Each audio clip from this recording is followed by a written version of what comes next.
आज आपण बनवणार आहे शेपूची भाजी नव्या पद्धतीने, ज्याच्यामध्ये आपण बेसन टाकणार आहोत. आता आपण चालू करूया.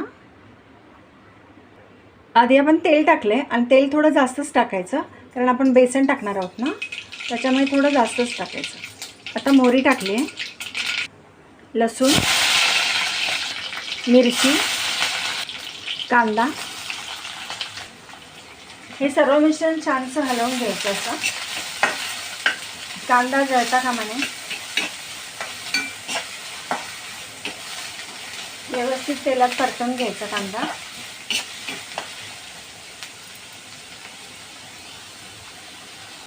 आता शेपू टाकूया.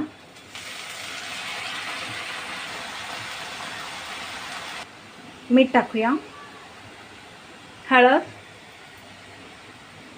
आणि आता हिंग.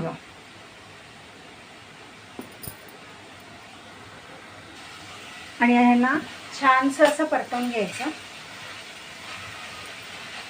आणि भाजीतलं पाणी थोडंसं आटून द्यायचं. आता यामध्ये 2 चमचे बेसन टाकायचं. अजून 1 चमचा बेसन घेतलं आहे आणि ह्याला आता मस्त हलवून द्यायचं आणि गॅस फास्टच ठेवायचा. गॅस अजिबात स्लो करायचा नाही. आपली शेपू आणि बेसनची भाजी एकदम रेडी आहे, एकदम टेस्टी आहे. एकदा करून बघा, नक्कीच आवडेल तुम्हाला.